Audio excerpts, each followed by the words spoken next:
All right, game 23, Loopers for Life. Welcome into the Tal Grace Marketing and Media Studio. I'm here with my co-host T-Rock from the blog. What's up, Josh? How you doing, T? Good, man. What's going on? Oh, man, we got a lot of things going on. I mean, today is going to be exciting because we're going to talk about the CJ Cup on the PGA Tour, which is really the first great field of the wraparound season, the 2021-22 season. Yep. We also are going to highlight a couple of interesting stats that have came forth in the game of golf. And there you go. Can you turn it down just a little bit? Yep. Yeah, sorry. There you go. And one of which is, the new rule from the USGA and R&A limiting the length of the driver. Or non-putters, all non-putters have to go back from 48 inches to 46 inches. And then also, too, you got to highlight some LPGA Tour. Jin Young Ko, who is a 10-time winner on the LPGA Tour. She's won 3 of the last 6 starts, and she has had 14 consecutive rounds in her 60s. So a lot of stuff to talk about today. I'm starting to hear that. Check. Okay. Yeah, but I don't know if I can hear you. Yeah, it's all right. I'm here. Well, we're getting it together. And even more important, we have our first return guest to our podcast, Teague, and the 2021 state championship coach for the boys high school golf season, Christian Academy of Louisville's own alumni and head coach, Greg Zimmerman. Greg, welcome back to Loopers for Life. Thanks, guys. Thanks for having me on. I'm excited to be a 2-time returning guest. Do I get a jacket? Do I get like a lounge jacket for that? Well, a lounge jacket would be something. I mean, I'm sure I could dig around in the closet and find you a hat or something like that, Greg. I saw that red hat that you've been wearing for. How long have you been wearing that hat? For 12 years, I have 3 of those hats. I switch them out. You switch. Well, this hat that you wore this season was pretty special. So, 2 weeks ago we talked. You won the tight region of Region 6 here in Louisville in a dramatic way in the playoff, and you went down to Bowling Green Country Club, which is, for those that don't know, Bowling Green Country Club is the historical host for the state championship, both the boys and the girls. And I don't know how long they have been doing that, but they have been doing it quite some time. And, it's a great golf course for the masses. And what I mean by that is it's not overly long, but it is a lot of dog legs. You got dog legs right, dog legs left. You have it's a shot maker's course. And they always historically have the greens really fast right there. So tell us, the going down there in Bowling Green with your team, what did you do to prepare for it, Greg? And knowing the conditions were really wet too, leading up to the state tournament. Speak a little bit about that. Well, you're exactly right. Bowling Green Country Club is not a bomber's course. Going into this tournament, after we won regionals, my mantra with the team was that we have to be the smartest team on the golf course. We didn't have to be the longest team on the golf course, but we had to be the smartest team on the golf course, meaning that we couldn't have double bogeys and triple bogeys, and we just had to minimize, those big type of shots. So one of the things that I did with the team is that we came out to Persimmon Ridge, and when we practiced, we split everybody up into pods. And when we practiced, we had pods competing against each other. But if they hit a shot that went more than 3 feet past the hole, they were penalized a stroke on that hole. Wow. The kids hated it. They just said, Coach, that's like ridiculous. But when we got down to the state tournament, they understood, because the defense of that course is how fast the greens are. Josh, you are exactly right. Right. Fastest greens we played all year. Is it really the fastest greens y'all played all year? Wow. All year. Oh, well, and especially with the conditions that were leading up to it, because they did have a lot of rain through the girls. And what's interesting, Teague, is that they play the girls right before the boys. And so, there's a lot of traffic that's on this golf course. Sure, but, absolutely. But you hear the same thing that, Coach just says. They're the best greens that week anyways for all these kids. And, Bowling Green's defense is, because it's not a Bombers course, is kind of the elevated greens, Right. With the most of them slope back to front, right, Coach? Yes. Yeah. Absolutely. And so, I mean, to your point, going 3 feet beyond the hole created a putt that really you're not going to make. Sure. And, or your ball's going to bounce over that ridge, and then you're going to have to chip it back down that hill, and you're not getting that up and down. You're always better served under the hole or short of the green down at Bowling Green. And with that preparation as it led into the play, obviously you had the state champion, Matt Troutman, Oklahoma commit that is had one of the best years in Kentucky golf. I mean, there is no doubt as a junior player, he had a fantastic year. He won the Justin Thomas.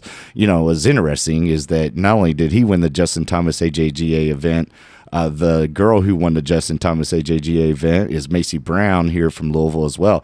Both are members at Persimmon Ridge, Right. and she won the girls' high school state championship. So I mean, it was kind of like a back-to-back for Persimmon Ridge and their junior golfers that are over there. Tell me a little bit about that Madison Central team, Coach.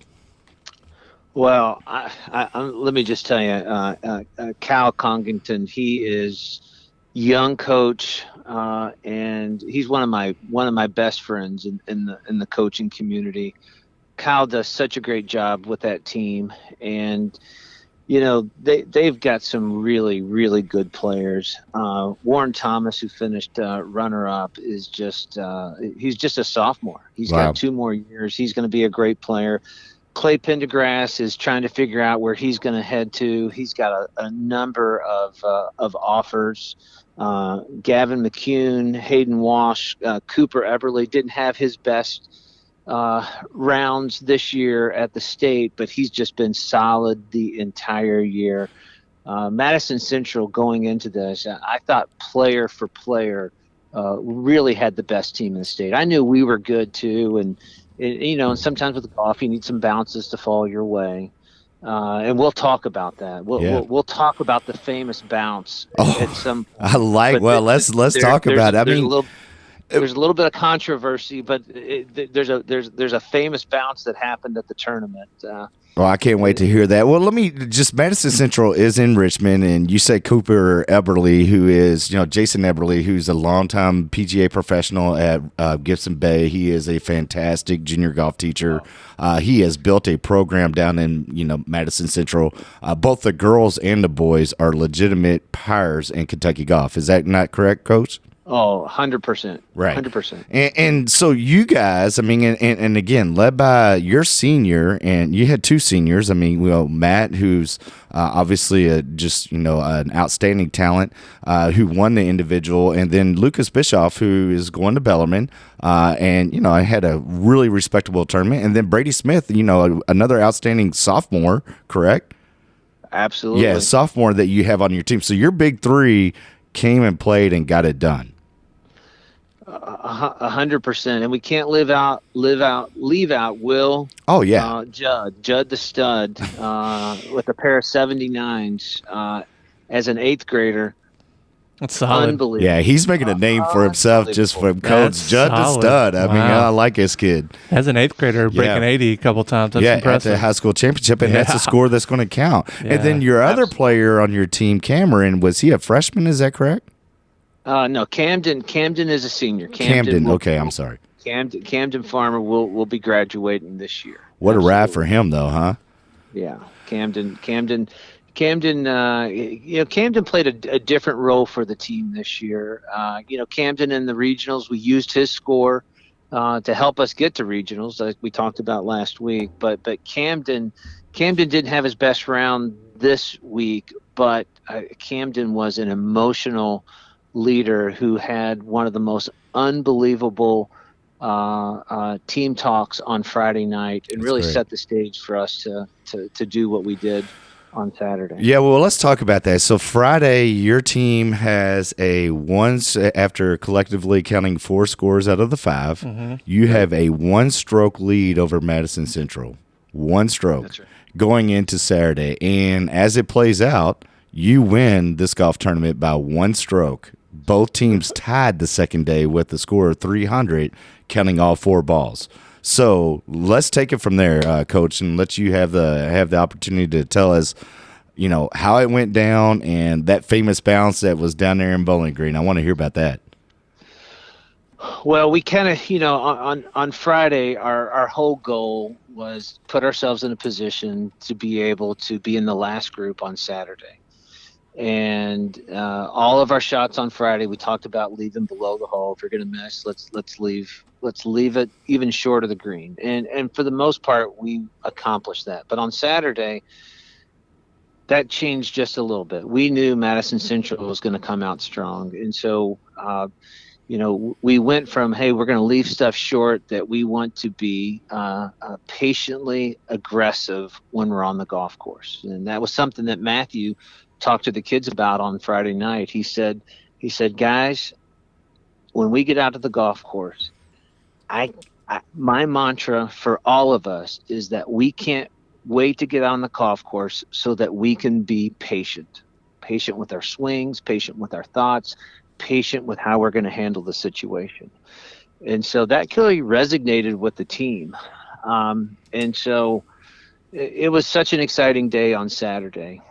Brady Smith, my bulldog, got off to a little slow start. On number 2, he hit his tee shot out of bounds, ended up taking a double on 2, ended up 3-putting on 4 because he hit above the hole, and it was just an 8-footer above the hole, and 3-putted.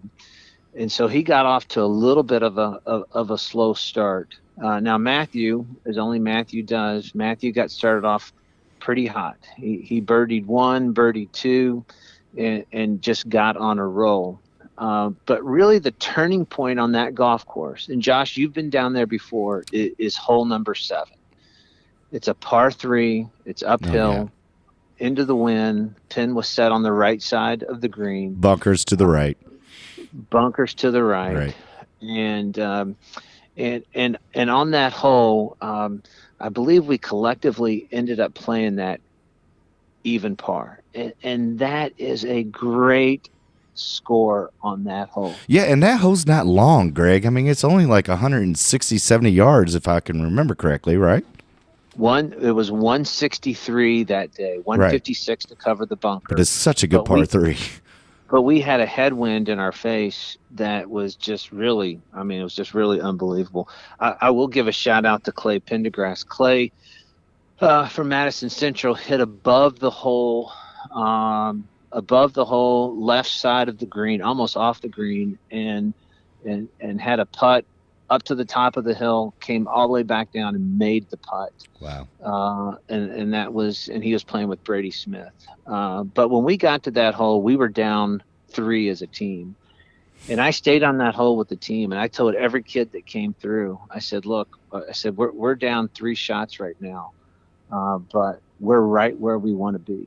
And I basically told the kids, because third place team Ryle they were a non-factor. Yeah, it was a 2-horse race at this time. Yeah. And so it really turned into a little bit of match play.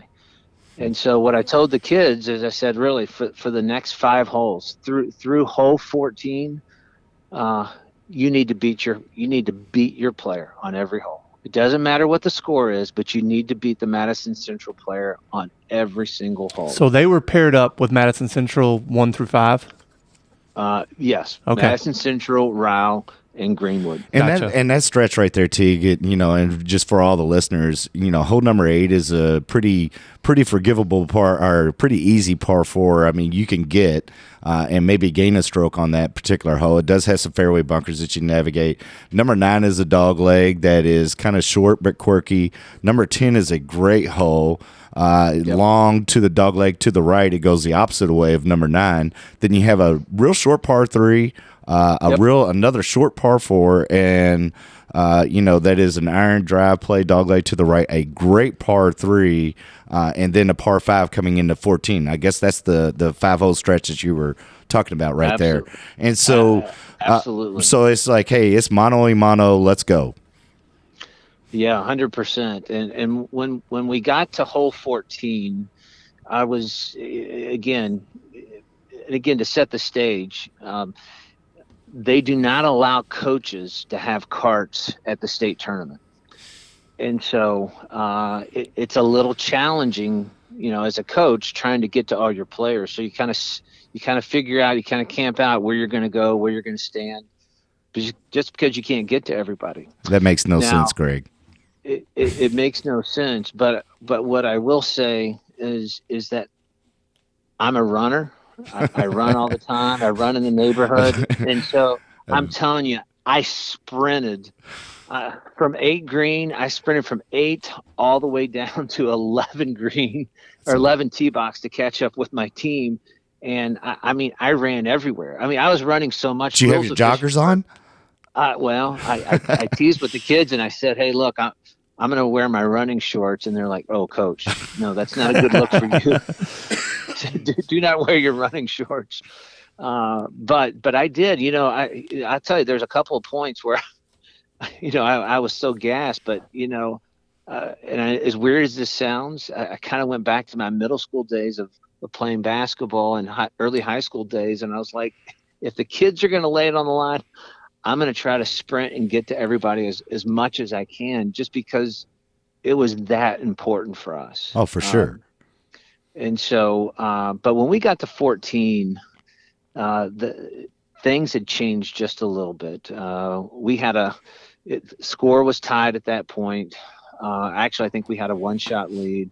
Judd the Stud knocked it on 14 in 2, left himself above the hole, and he 3-putted, but it was one of the best 3-putts that I've ever witnessed based on where he was at.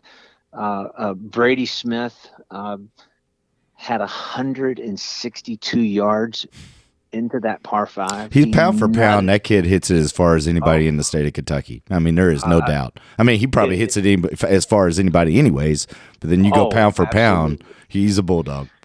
So he birdies that hole, Matthew birdies that hole, and then all of a sudden momentum had shifted. And by the time we got to hole 14 or hole 15, we had a 4-shot lead. We were down 1, but we had picked up 5 shots by the time we had completed hole 14. And so the stage was really set for 16, 17, and 18. So I'm on 17 with Will starting to navigate the end of the process of just finishing out. And excuse me, Coach, just for everybody, just so I can set it, 16, 17, and 18 is a great stretch because they're all 3 birdie holes. They're all 3 birdie holes. You have 2 par 4s, and 15 is a great par 4, another dogleg left that is probably one of the harder holes on that golf course. 16 is a par 4 that's straight down the hill, and then 17 is you could almost drive 17 with these kids nowadays. Right. You've played there before, correct? I have. Yeah, okay. And then 18 is a par 5 that is a little quirky because it's a double doglegger, but the stage is set, 16, 17, and 18, it's coming down. So I'm on 17 with Judd the Stud, and then out of nowhere, we hear an eruption of cheering, and I hear someone say, "Let's go, let's go, let's go." Brady Smith, I didn't see it, but Brady Smith chipped in for eagle on 16. Clearly, Brady Smith is, if I had to equate him to a tour player, it would be Ian Poulter. If he's on your team, you love Brady. I see that. You love Brady. If he's not on your team, you know what?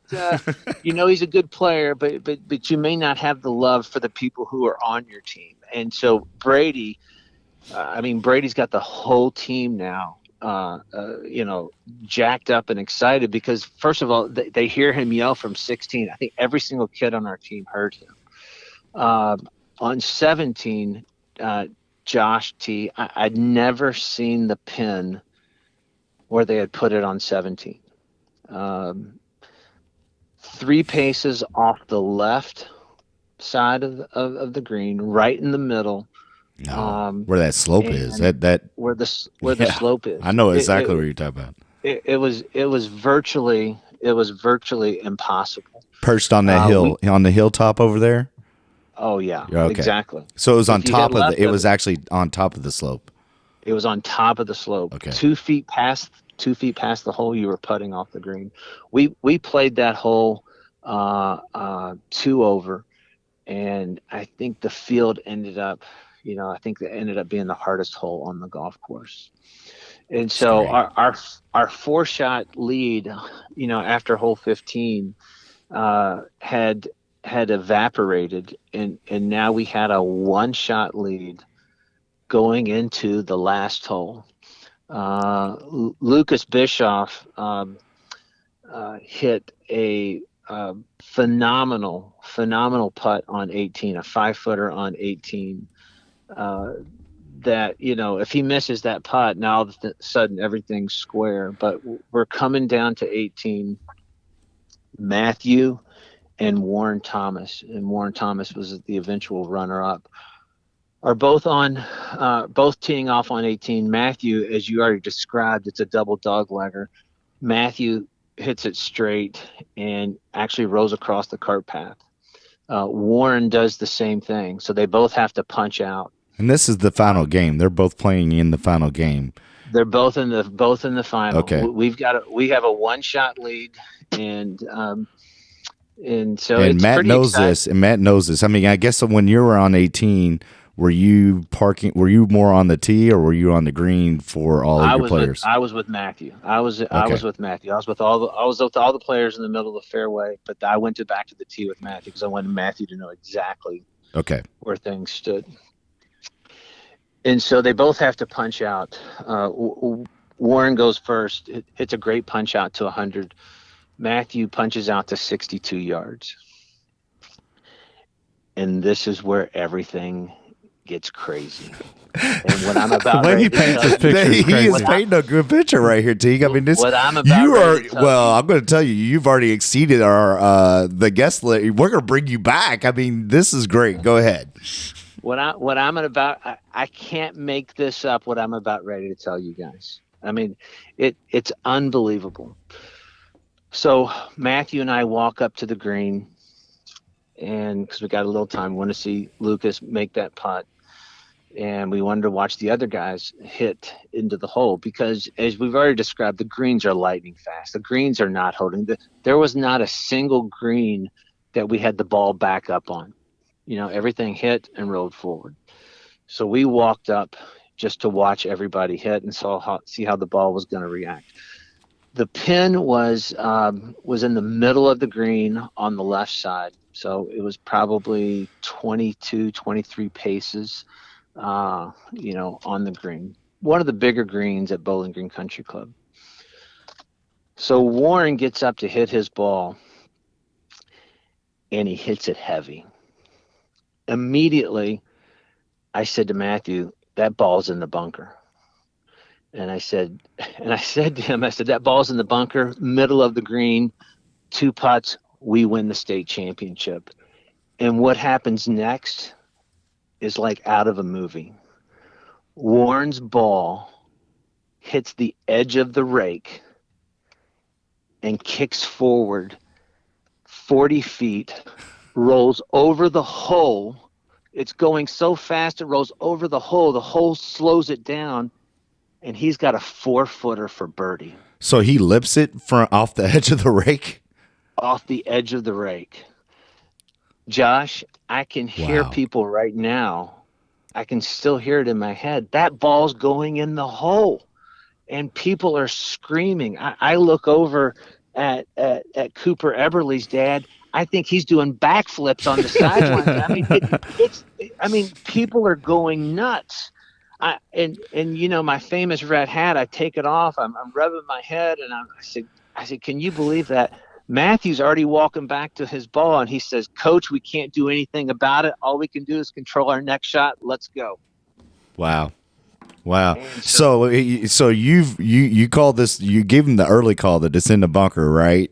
And then it's in the bunker. And then it hits a rake and rolls 40 feet from there, right by the hole. He has a 4-footer. And if that doesn't say Golf 101, that's that's what it is. I mean, you can hit great shots and get bad outcomes, and you can hit bad shots and get great outcomes, and this is what this is.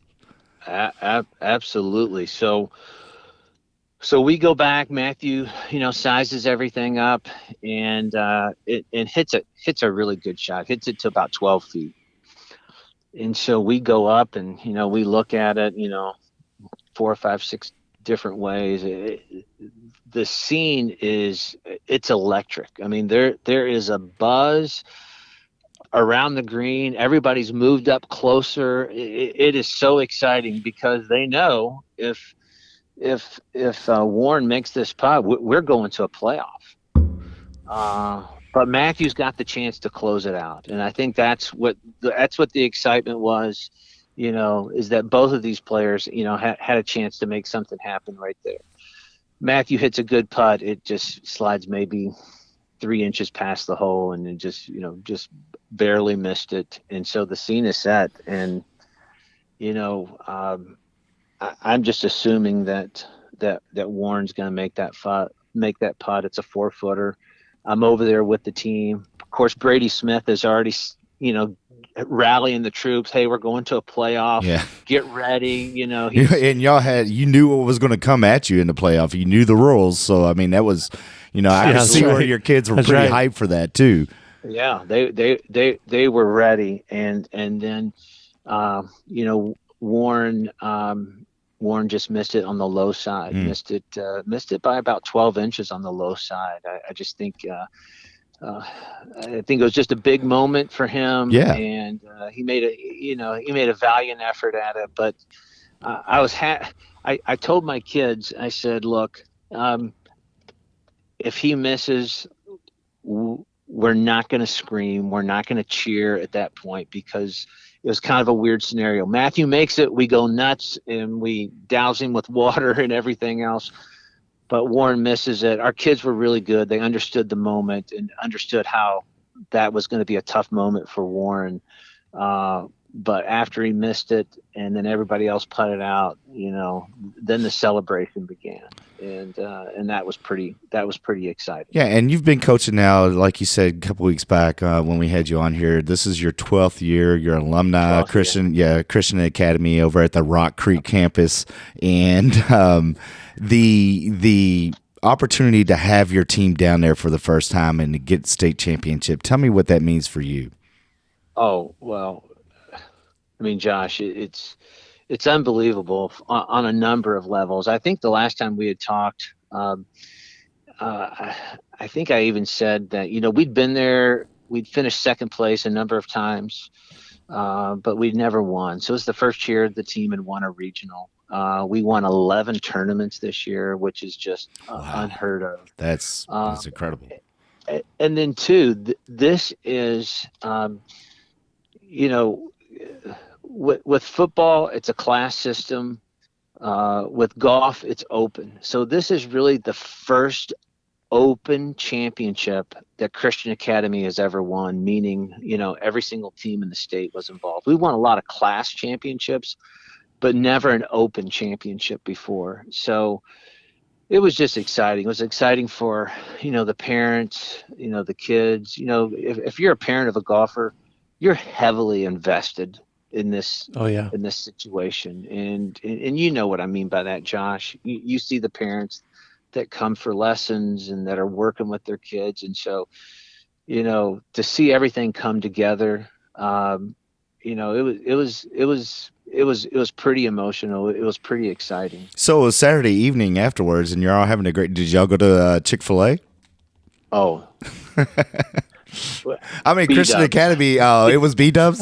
Christian Academy in Louisville. I mean, the Chick-fil-A comes with everything that goes along with Cal here in Louisville anyways, but it was B-Dubs. That was the post-celebration. And wow, I mean, for what you said there, I mean, obviously the Open Championship and having, competing against the bigger schools and winning 11 golf tournaments in the course of the season. Yeah, it's impressive. I mean, I don't know if that's not a record. I don't know how it couldn't be a record. I mean, that is very impressive, and it speaks to the level of the kids that you have.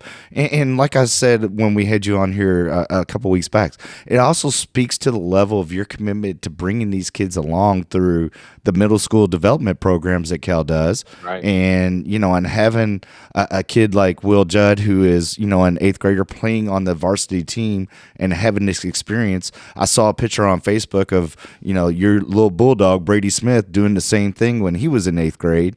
Maybe not in the state tournament, but No, he was. He qualified. Yeah, he qualified. That's he right. Was in the state tournament. Yeah, he qualified over at Seneca, I believe. Is that right? That's right. That is right. Yeah.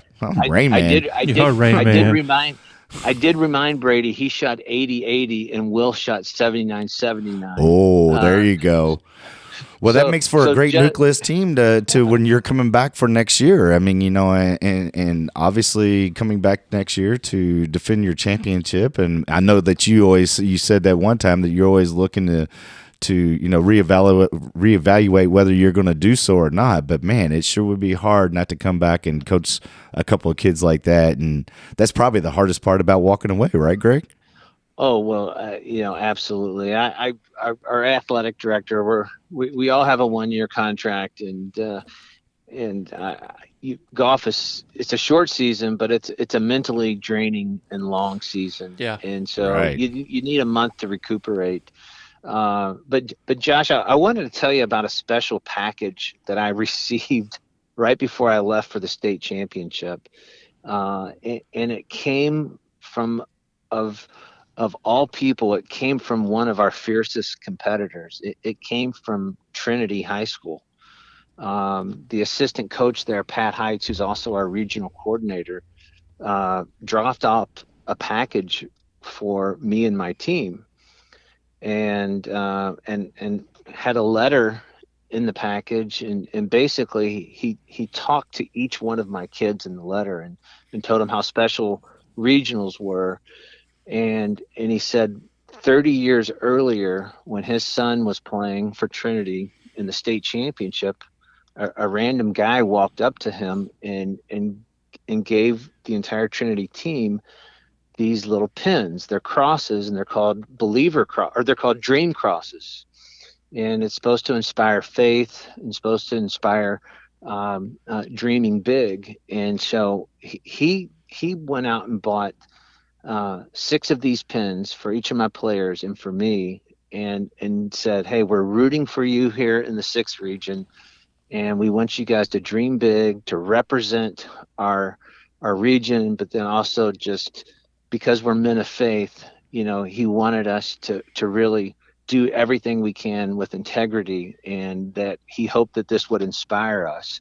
And so we all wore those pins on our hats. Wow. And so that was just a really cool moment, because I think there's a lot of moments in golf that happen off the golf course that no one ever sees. But that was just a great act of kindness between a team that we fight with. And I'm not fighting a bad way, but just battle with each and every single day. So that's a little bit of a side story that I just wanted to share with you guys. That's a fantastic story that came out of this. So, well, I mean, and I appreciate you taking the time to come back onto our show and to talk about your experience down there. And for all of our listeners, I mean, Kentucky golf, we have said this many times on this podcast.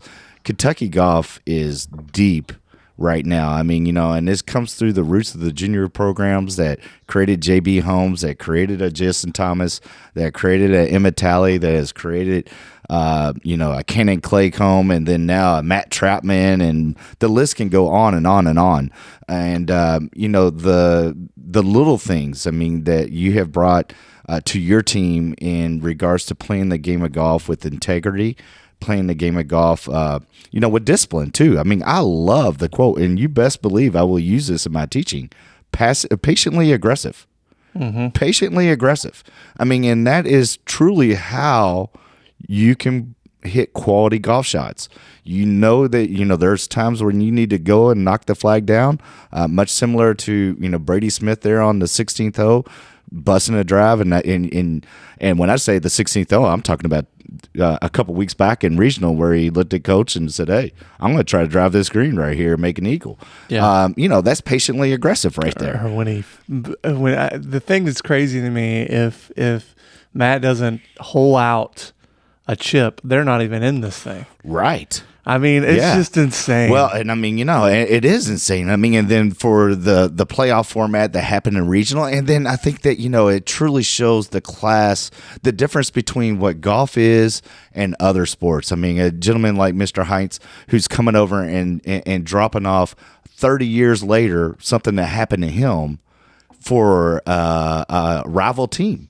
That really just they defeated and knocked out. And I think that just shows it truly is a gentleman's game as well as a ladies' game. It is one that is played with honesty and integrity. And, and I think your kids showed so much class from what I've seen. And obviously they are class.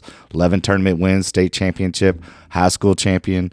We definitely got to get these guys into the studio. We do. Teague. We'll make it happen. We got to make that happen. So, Coach, thank you very much for your time. Congratulations on your first state championship. I know this is the first of many. Hopefully, in next month, you can recover and say, "Hey, you know what? I want to do that again. That was pretty fun." But we truly appreciate you coming in on Loopers for Life today.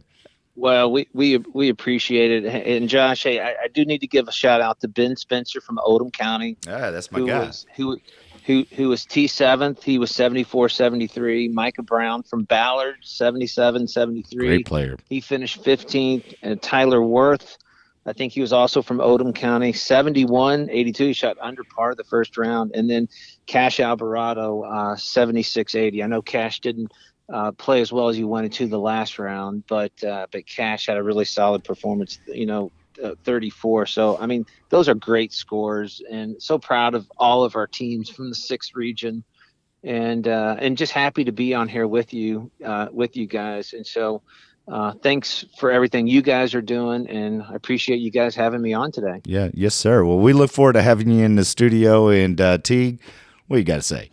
Coach, I'm amazed at the coaching he does. Yeah. I mean, he's pretty incredible as far as these kids are lucky. Let me tell you that.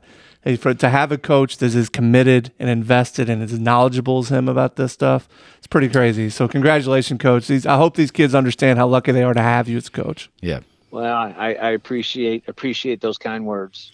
All right. Well, Coach Merman, the state champion, state championship coach. Congratulations, Greg. Look forward to having you in the studio sometime. Thanks for your time today. Thanks, guys. Yes, Talk sir. to you later. Bye. Bye. Christian Academy, How about state that? champs. How about that? Congratulations, guys. I mean, that's pretty awesome.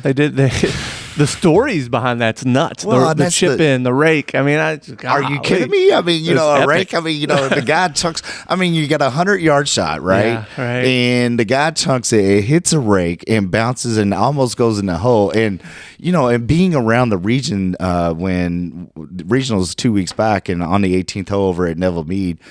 Definitely the excitement's there. You got all the kids are there. I could only imagine what that's like at a state high school championship, especially the 18th green at Bowling Green, because there is like an amphitheater behind that. Yep. I mean, so you have quite a few of the players are going to be there. Obviously, all the moms and dads that were involved. That had to be electric, and to be able to see a bounce like that, I mean, like how many times have you seen that bounce when you're playing against somebody? Oh, I mean, it's happened for sure, but it's like at that moment, it's insane, right? I mean, and he's in the last game, and it's an unfortunate thing that he had an opportunity to make the putt to force it into a playoff, but I guarantee you that young man is going to be around the game. I mean, as a state runner-up, he's going to win some golf tournaments. He's going to learn from that experience, and the next time he has a 4-footer. He'll probably gut it. Right. I mean, he'll probably gut it. And then, you look at just, and I think I even talked about this when we ranked all of our golf courses, Bowling Green Country Club. I mean, is that a right site for the Kentucky High School Championship? I mean, I would say no, really. I mean, at first, but right, Bowling Green. But I'm only saying that because of Bowling Green. But what they do to the golf course and annually prepare for this thing, Yeah, they take it serious. they take it serious. They own it, which is what you need. So I mean, owning it is big. But yeah, I mean, I'm with you. It's I mean, an it's interesting hard. place. Yeah, I mean, would it get more publicity if it was in Louisville or Lexington? Yes. Yeah. Would it give an advantage to one of the schools from Louisville or Lexington? Well, now we got the reason why KHSAA doesn't want to do it in Louisville and Lexington. Right. They proceed to go always against Louisville and Lexington, regardless. And, and from some of the people that were down there and didn't really want to get into this with Coach, but they don't really do a great job for golf on their their high school sports side. No. There is no really. I saw one of my fellow professionals and coaches. He tweeted out something and it was like, there's no live scoring board. Yeah. I mean, there was just the coverage is minimal. The coverage is minimum, and this deserves to be the featured golf event in the state of Kentucky. Why don't they partner with the Golf House on this? This has been a long time topic for us as a PGA professional staff, the Golf House staff. We go to all of our meetings like, well, let's get with this, and we put this guy on the board to go talk to the Kentucky high school thing, and and they just do the politic game. Right. I mean, and they're in the school system to where that has to go through probably 3 different levels before it even gets voted on. Yep. And then after it gets voted on, it's got to go to 3 more levels to get studied. Yep. And then finally, you probably get to the thing, well, let's implement some changes. But, my perception of the perception of what I have heard is that this needs to be better. Right. This has to be better. Right. This needs to provide these kids the opportunity to feel like they're on the PGA Tour. Right. I mean, and yeah, you know what?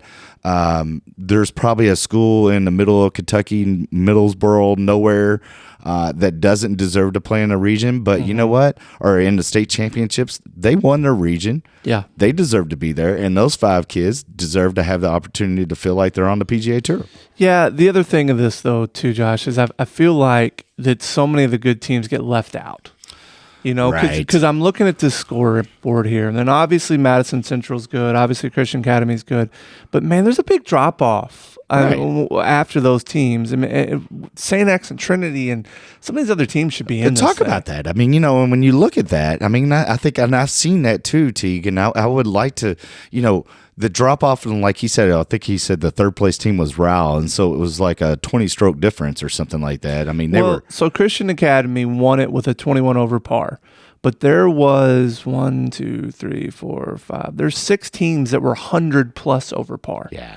I mean, how do you? Yeah. If you're going to have the best, if this is open, right, and this is like you need to have the best teams. Now, again, KHSAA is going to say, well, Louisville and Lexington, we don't want y'all to win. Trinity can only win football once every year, and, Mel's going to win the other year. And then, we want to get Paul Dunbar in there, and, can Covington Catholic come down? And so it just they definitely have set it bias against Louisville and Lexington. They do. But in this regards, I mean, with golf, this isn't the revenue generating sport. Let's open it up to everybody. Let's have a system in place that recognizes the 5 best teams through their tournament play, the 5 majors that are played before the regionals. Yep.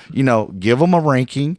Let's identify the kids. And this is the most important one. I mean, to me, let's identify the kids that are on the all-state list, that are on the top 20, they ought to be playing. Just because their team didn't qualify and maybe they had a bad day at regionals that day, their work throughout the golf season deserves them a spot. Needs to earn them a spot. Right, it deserves them a spot. So they need to do some looking into it, and hopefully, again, we talk about this as a section and as PGA professionals of how we can do it better. But some of these tweets that I saw this week, for some of them, is like, hey, you know what?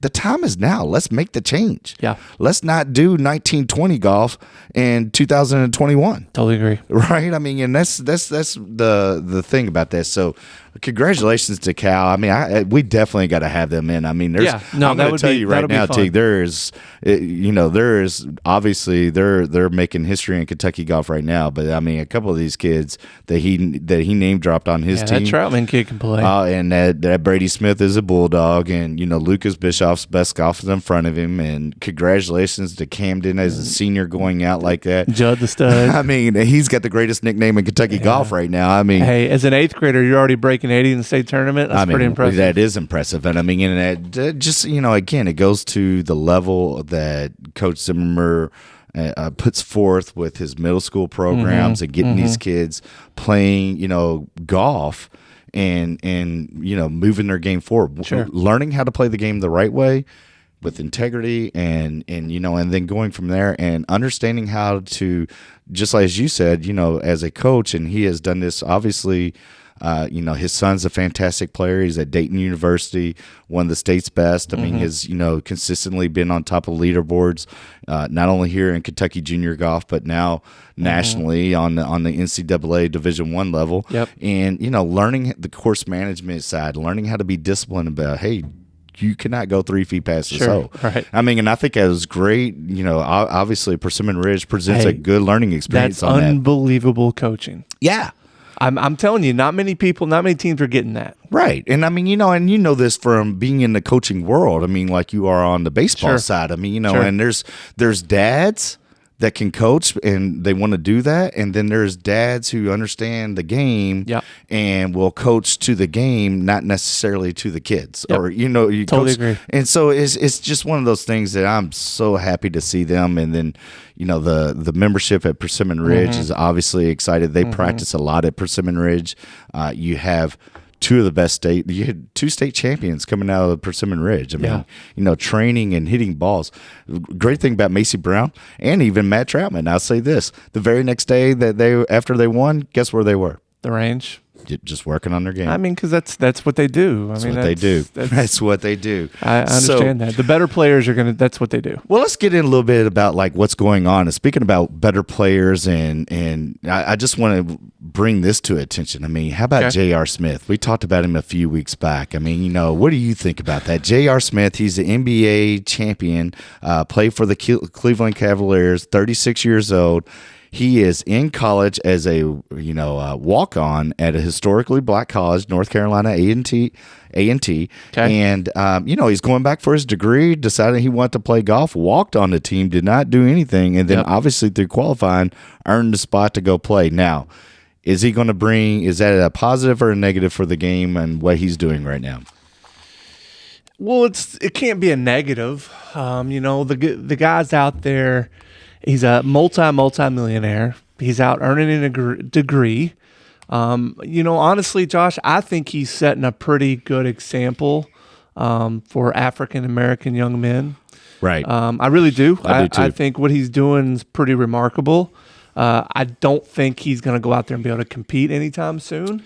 Not at a high D1 level or high college level. Yeah. They're not D1. Yeah, they're not D1. I mean, what, he shoot 86 or something? Yeah, he shot 83, 78. He shot 7. Well, he broke it, Well, it's interesting that you say that. And I totally agree with you. I think this is a great story for golf. It brings attention to, the historically black colleges. Yep. It is, again, helping the diversity of this game. It is. And I mean, and this game still needs it. I mean, if you would have thinking, and you're a huge Tiger fan as I am, 1997 when he comes on the tour, we're thinking how many African Americans are playing golf and are going to be PGA Tour players 20 years later. Right. Not many. Not many right now. I mean, you got Harold Varner. You would have thought there'd been a ton. You would have thought that we would see that transition into the game, and maybe this helps that. Maybe this helps that. Let's be honest. Golf is a game of privilege, Josh.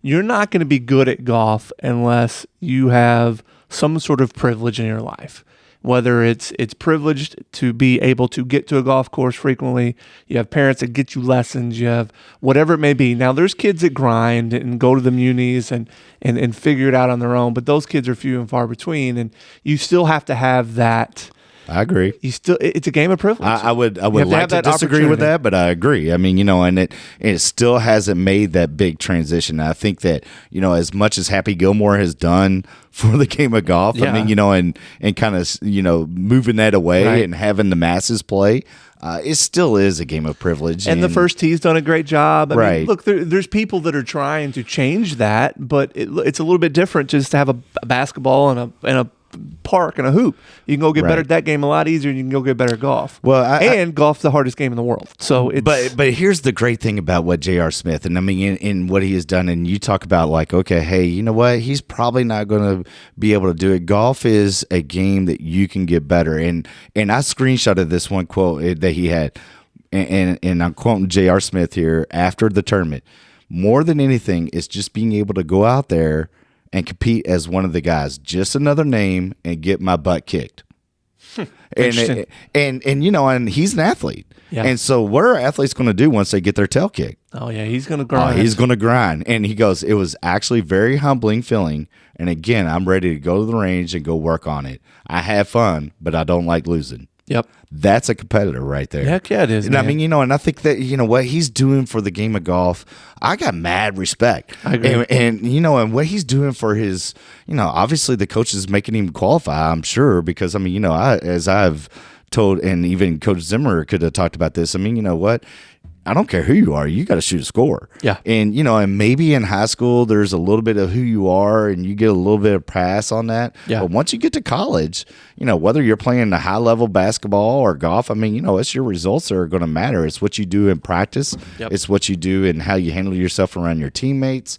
And just, what he's doing right now is really bringing attention to not only the game of golf, but historically black colleges, him going back to school, proves another great example of his leadership, Yep. in my opinion. Yep. I mean, he went straight from prep school to the NBA Yep. back in the day. And so him going back and getting his degree and then wanting to tackle something that where, he knows he's going to be the ticket. Right. But at the same time, he knows that if he shoots 86, everybody's going to be laughing. Right. And I think that's what's great about this story right here. And so Yeah. congratulations, J.R. Smith, for everything that you're doing. Yeah, I'm with you. Yeah, I'm with you on that. And then so let's go into this rule from the USGA and the RAA. Do you know anything about it? I have no idea what No, you're talking I about. mean, yeah. So who cares? I mean, again, the USGA and the RNA are looking for ways to take the average player out of the game. What is it? The rule is this: you cannot have a driver that exceeds 46 inches now. Why? Long drive guys, they're detrimental to the game. We don't want to have 8,000 What yard does golf. DeChambeau have? Less than 46 inches. Is it? Oh yeah, all the tour players play with an average of about 45 inches. Okay. I mean, the longest drivers sacrifice it. I think JT said it best in the sense of he was like, hey, I could do that, but I know that my driver is fit 45 inches. I'm way better with that in length Yeah. and in accuracy. Yeah. Phil Mickelson, he's been bashing him. He's been bashing leading up to this and saying, hey, you know what? Why are you doing this? Why are you taking some things that will help somebody, maybe even help a tour player extend their, Yep. livelihood, Right. And making, taking it away? I mean, they did that with the long putters. What has that done? Yeah, nothing. I mean, what has that done? But then they allow, and JT said this, he was like, you know what? They ought to have their attention on, anchoring the putter. Mm-hmm. You got the flat arm up against the thing. That's an anchoring motion. You got the players, they're grabbing their arms and they're putting like this. Yep. And that putter rides down the forearm. Yep. I mean, that is not, that to me, that is more an advantage than a 48-inch driver. I agree. Somebody can hit a 48-inch driver and hit it straight. Good for them. Right. And I mean, and so, Phil Mickelson tweeted out to the USGA and RNA. Unfortunately, he's not a USGA champion, but he is an RNA champion. I mean, he did win the Open Championship back in the day. Stupid is as stupid does. Oh yeah. Quoted Miss Gump. There you go. I mean, and that's what this is. JT says, I feel like there's a lot of other things they can look at, and, the arm putter. But I mean, here's this great thing, this quote: does it grow the game or make it better? No. No. Yeah, I mean, and that's what they seem to be intent on doing. Yeah. So they are not intent on making the game better, and I think that's coming from a top 5 player in the world, a great champion of the game like Phil Mickelson. I mean, come on, man. I know. I mean, USGA. I mean, are you kidding me? All right, what do you got this weekend? So, we're running out of time. We're on here.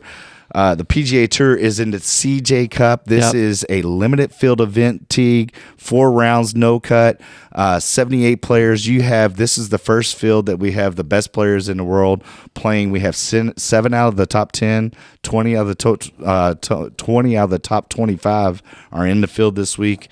It's played at the Summit Club, which is, in looking it up, is the Tom Fazio Golf Course, par 72, 7,400 yards. But the best thing is this Vegas only private residential lifestyle club community. Okay.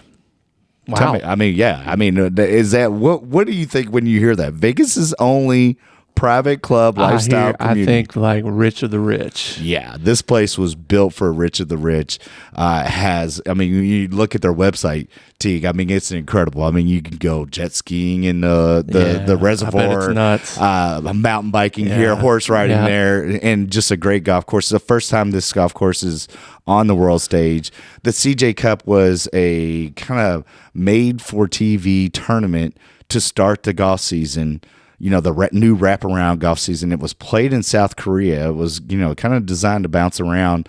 And they moved it from South Korea to Vegas last year because of COVID. And so it's back in Vegas with the pandemic restrictions and whatnot. Justin Thomas is a 2-time winner of this event. Mm-hmm. So, there's the field. This is a Josh Snyder field. I mean, let's go. I mean, we could pick many winners that come out of here, and I'm excited because, I mean, you got a lot of the Ryder Cuppers making their first appearance for the season. This is one that, is going to, obviously it's got a $9.75 million purse. So you're invited to play, no cut, you're making money. Ooh. Yeah, so the field is set. Jason Kokrak is the defending champion. He got his first win here. It was on a different golf course in Vegas last year, but he is in the field. Just a lot of heavyweights, man. It's hard to go against Dustin Johnson on this one, man. I felt like coming out of the Ryder Cup, he was playing the best. I like DJ. That's a good pick. I mean, I just wrote some kind of like some interesting notes here. I mean, again, I want to highlight JT. He's a 2-time winner of this event.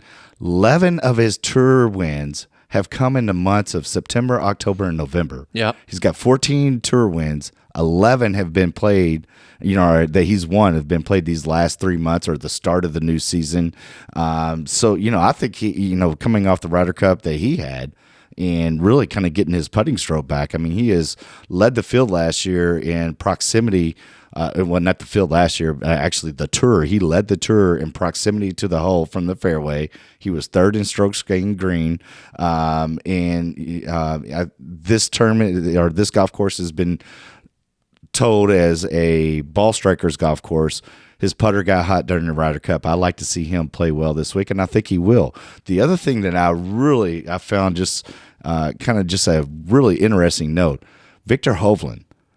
Okay. Since the pandemic, restricted, the 2020 season has played. Think about all the golf he's played. He has missed 1 cut in 18 months. I'm looking at 5 out of 5. Oh, so you're going 18 months. I'm just saying. So this year he hadn't missed nothing. He didn't miss anything. I mean, he has missed 1 cut in all the golf that he has played.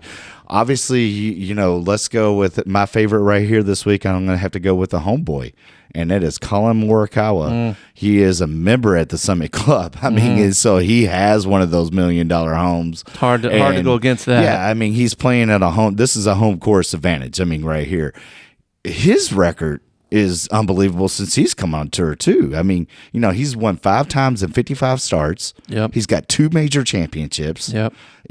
He is definitely, he may have been one of the best players on the U.S. Ryder Cup team at Whistling Straits. He was phenomenal that week. Yeah, that's awesome. So, I'm going to look at him as being the guy to beat this week. All right. I like it. I told you I'm going DJ. All right. And I think Kokrak's a good play, too, because being defending champ, I think he'll do well. I'm going to give you a sleeper pick. Okay. Jonathan Villegas. All right. In Vegas, right there. I mean, so Villegas in Vegas. Villegas in Vegas. The Venezuelan has 3 top 20s to end the season last year. He had a T16 at the Olympics. I mean, how can you not go Vegas into Vegas? I like it. Well, hey, appreciate everybody checking in. Definitely Greg Zimmermer, coach at Cal. Congratulations. You can follow us on Loopers for Life. We're on Facebook. We're on Apple Podcasts. We're on BuzzFeed, Twitter. Loopers for Life, powered by Tile Grace Marketing Media. Let's go. We appreciate everything.